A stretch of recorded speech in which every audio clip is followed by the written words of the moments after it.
Hey everybody, what's up? Welcome back to the garden. Today we are going to be talking about growing snapdragons. Now, if you've been following along the channel for any length of time, you know that the struggle is real when it comes to me and snapdragons. Luckily this season I was finally able to iron it out and I feel like I gained a lot of knowledge, so let's get on into this. So to start, we're going to flash back way back to the fall, at least the fall here for me. The first obstacle we have is seed starting. Now, in the past, seed starting has not been my forte, especially when trying to start seeds indoors. However, when it comes to starting seeds for snapdragons, there are definitely a couple of options. Obviously, you can start them indoors if you have access to grow lights and you are comfortable using that method. I personally am not very comfortable with that method, so that's not the way that I went with the snapdragon seeds. You'll hear differing information online. A lot of people say that you don't need to treat the snapdragon seeds to cold treatment before planting. However, I find if you put the seeds in the fridge for about 1 week before you plant them, it's like I always have a lot better germination. So that's what I'm going to do. After I have chilled those seeds for a week, all I'm going to do is I'm going to use a seed starting tray and I'm going to fill it with potting soil or seed starting mix. Obviously, you can use a cell tray or you can use soil blockers. It's up to you. It's just all about your own personal preference and what you're comfortable with doing. After I've done that, I am going to lightly surface sow the snapdragon seeds onto that soil, and I'm going to make sure to try to space out the seeds as best as possible, even though, you know, with snapdragons, those seeds are teeny tiny, so it can be difficult. If you are a meticulous person, you can take a toothpick and you can kind of wet the end of a toothpick and you can meticulously move those seeds around in your tray.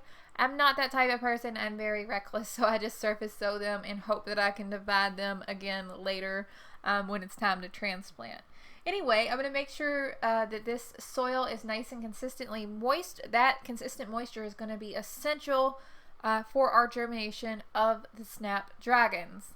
If you need to water it or things start drying out, make sure you use a very fine mist nozzle because we do not want to cover those seeds or disturb them in any way. Once I've got the seed tray planted, you can move this into a warm location in your house.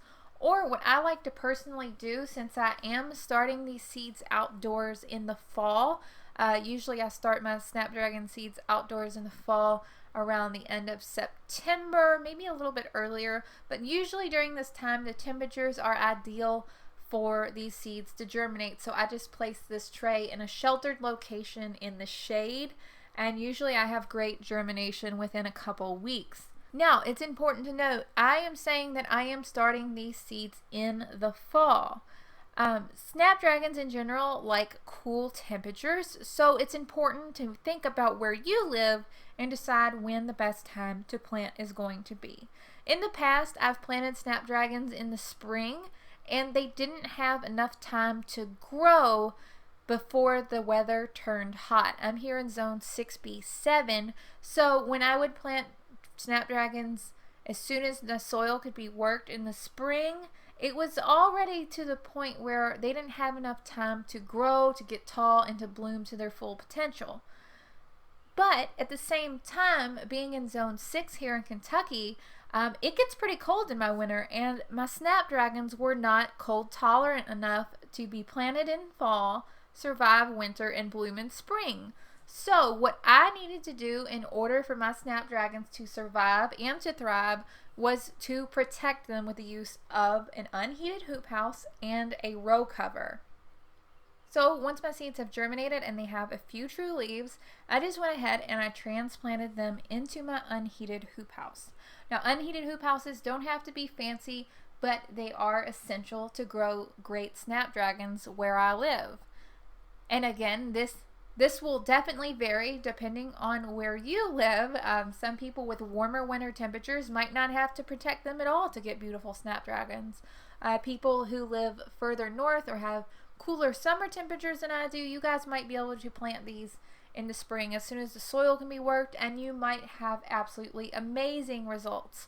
And so to protect these snapdragon seedlings over the winter, I'm just going to keep a close eye on them. If the temperatures fall below about 30 Fahrenheit, I'm going to cover them with the frost blanket row cover, as well as close the unheated hoop house. Of course, the rules change. If it's a bright sunny day, it might get very hot in the hoop house.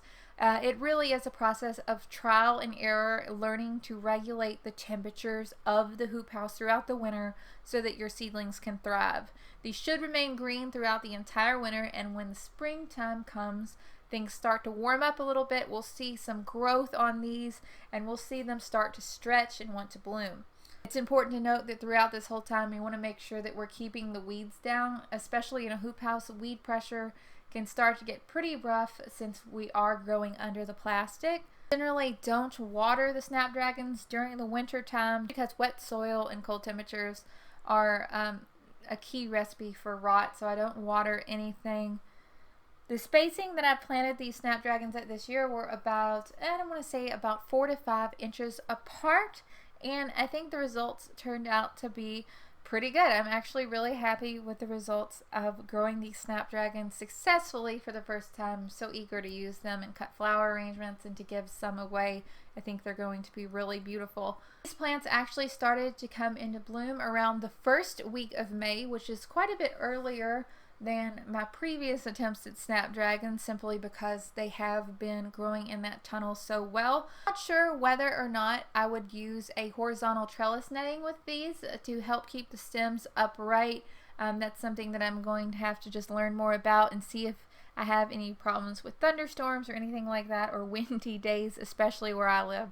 So far, I haven't had any kind of issue with insect pressure in the hoop house or otherwise. So far they have proven to be pretty resistant to any kind of bugs that are in my garden this early in the season. Overall, I just think this was a major success and I'm really happy to see it. That's really about it for this video. I know that it was a quick one and I hope it was helpful. If you have any questions, just let me know down in the comments. If there's something I missed that I should have mentioned, I'd love to help. If you're new to the channel and you like this video, be sure to subscribe, hit the little bell icon, tell your friends, share with your friends, all that kind of stuff. We're always trying to grow the channel. I hope that you guys are having an amazing day, and I'll talk to y'all later. Bye, guys.